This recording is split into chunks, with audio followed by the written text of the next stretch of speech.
Hi, welcome back to Finally Revealed and another episode of Be the Change.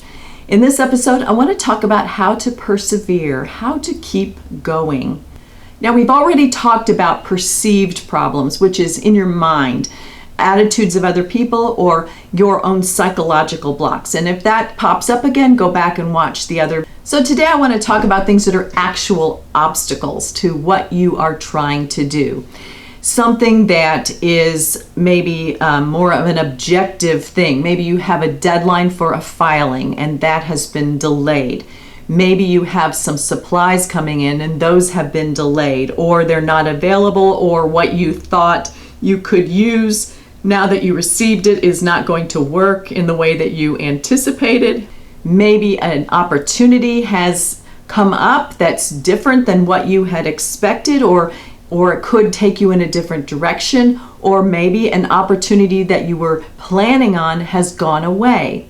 There are also issues simply from timing, and that are either accelerated, something is coming up faster than what you thought, and you have less time to plan, less time to get the resources to take advantage of it, or there could be a delay and you're ready to do the next step, but the next step is not ready for you.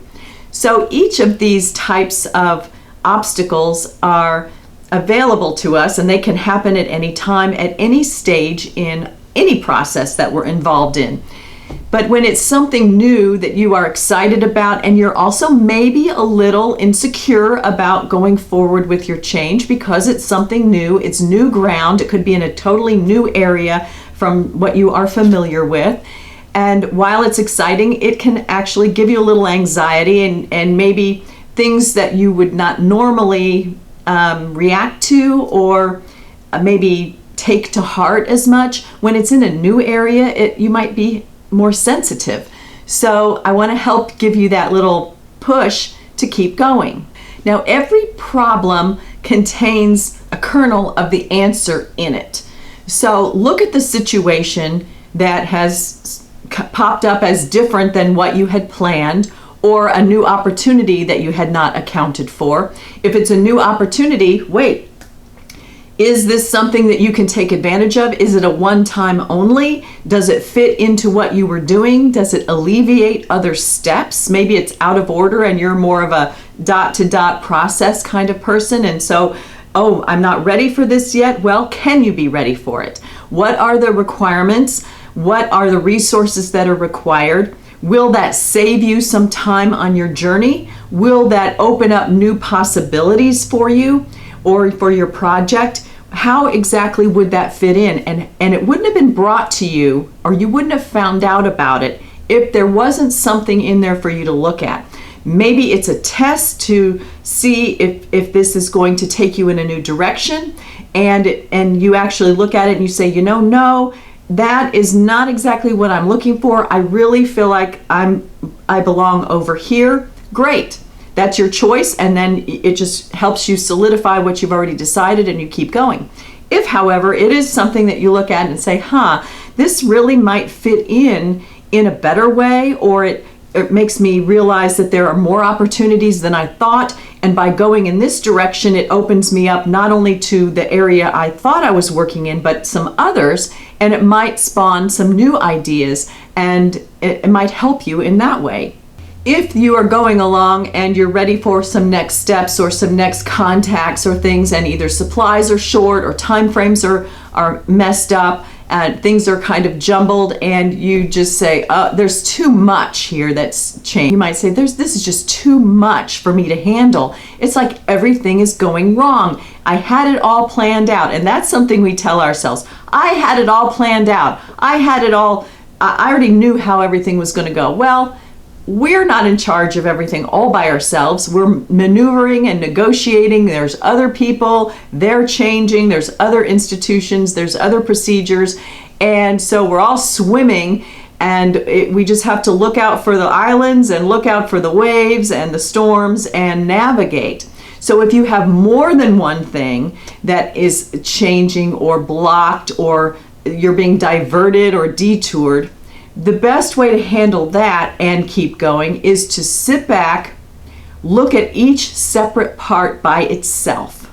What did you think it was going to be? What stage are you in with that particular thing or component? And do that for each separate piece. What is the issue that is different than what you thought? Either because you didn't realize there was an application process and maybe you missed a deadline, or you needed more of a quantity of something and it's coming from China and nothing's coming from China. So you've got to find a different supplier. What is the actual issue and how can you go around it? Choose the one that is going to take the longest to get done and do the legwork on that first so that that's in process. Kind of like you're building something or you're cooking a meal. Certain things take longer to cook or certain processes take longer to assemble. So you want to start on the thing that takes the longest if these things all need to come together for you to keep going. So look at the longest out situation and do something there. Then look at the other ones and put them in an order. Take each one separately. Maybe you set aside an hour a day for each separate one, or if you are only working an hour a day on your new change because you're also trying to get another job, or you're teleworking and you've got kids to take care of. There's so many things going on now. Try to assign a time to deal with it. At least look at all of them and make notes on what the issue is, and then if you can't come up with a framework right then as far as steps. I need to call this person, I need to get help here, I need to find out why, I need to read the paperwork again. Whatever it is, make notes of anything that comes to mind on what you need to investigate to get that part going again, and even if to find out if it is something that is just an option that's no longer there. Sometimes we look up things online and we think this is going to be great, I'll look at this later. Then we come back and find out that that's dated material. It's not even available anymore. And so we have to find a substitute. So get the information on where these different component parts or pieces of your plan are and what's going on, what the issue is, and jot some notes on how you can fix that or get more information about it. Then assign a time to follow up. And check your time zones or countries or whatever so that you can do that in an orderly fashion. It makes it less stressful on you and you know your next steps. The other thing that you can do over all of this is realize this is all temporary. Don't get all bent out of shape. It's temporary. And so it will get resolved one way or the other. You'll deal with it one way or the other, or in a new way that you might not even know about yet. So don't get yourself all balled up about it. Just deal with what you can. Do what you can with what you have, one step at a time. Be intentional about it. Get up in the morning or whenever the time is for you to attack these items and say, I'm going to do the best that I can today to find out why this happened and where I can go next. Whether you explore a different type of material, a different manufacturer, a different source for information, or if it's something that you are working on that is construction and you can't get a building permit because you can't get an inspection because the inspectors are not working because of the quarantine and they're getting back to work, but all the approval processes have been pushed forward and things are taking more time, and maybe there are others who were in line ahead of you before the lockdown happened. So find out what the procedure is, make sure you have all your ducks in a row for that, set that aside, and then work on the next things that depend upon this. Maybe you're going to get some price concessions as a result of it. Maybe you can move up in the order of things because other projects that were ahead of you, maybe you had your information together and it's clear and they can put you on an agenda and get you to the meeting and get you to the inspector faster. So don't take it as a negative, take it as an opportunity and just a reroute.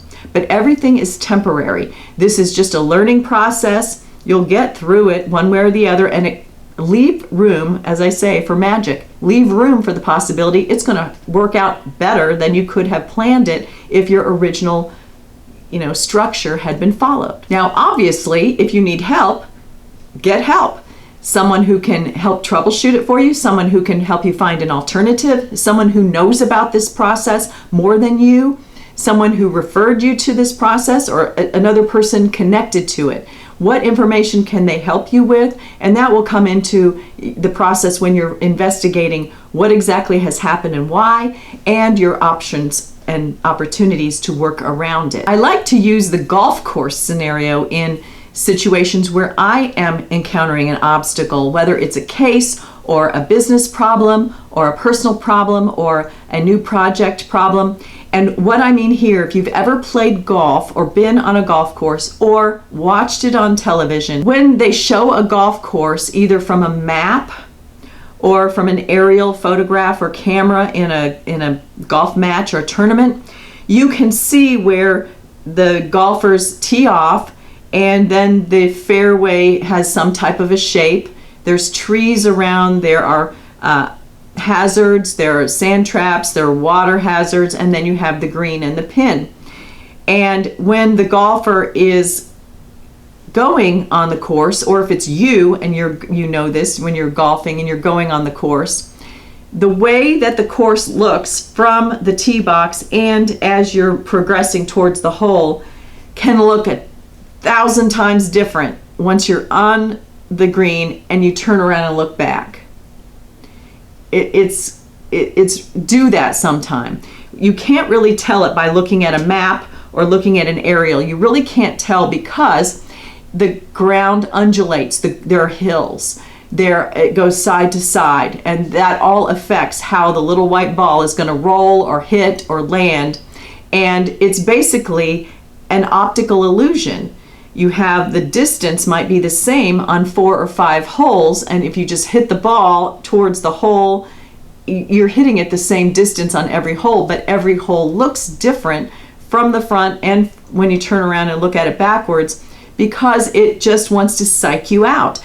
If you've got to hit from here 300 yards straight and it's just smooth prairie grass, maybe it's a links course, which is, just basically flat, you just hit the ball from here to there. But when you go to hit the ball and there's a lake, it's the same distance. Something about seeing, oh no, my ball can get sucked into the lake. Well, the lake doesn't really suck in the ball, but depending upon the weather, it's the same distance, but this is just something that you have to push through. So when you are looking at a problem or an obstacle in your plan, you are looking at it from the vantage point of what you had in your head as far as, or maybe on paper, as far as what was going to happen. And now something is added, something is taken away, and you have to adjust. So set out what you had planned and do figuratively what I talk about for the golf course. Look at it from the other side. Can you do that? Lay out the steps if you have to in individual pieces of paper, and then physically walk around the desk or table and look at it backwards. Look at it backwards, look at it forwards, take it apart, put it back together. How can you get the result that you want from where you are? And then over all of this, take small bites. I know that you're excited about what you're doing.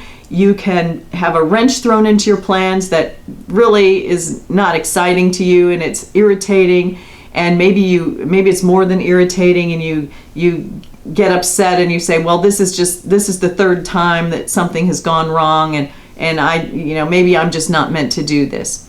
Well, maybe that's so, but we can't have control over every single thing, and the more flexible we can be, the better off it is. So now you have to fight your angst and your feelings to just get back to where you are on the problem. If you can look at the obstacle, sit back, take small bites, slow down, and go step by step, maybe it's going to get there faster. Maybe this obstacle is a blessing in disguise. So persevere. If this is really what you want to do, it's not going to turn out maybe the exact way that you thought it was. It can turn out a whole lot better. But your attitude and your willingness to work with the situation and try. Perseverance is not about busting through with force. It's about trying and working things out in a different way. It calls for some creativity on your part, just to say, okay, this is a little detour.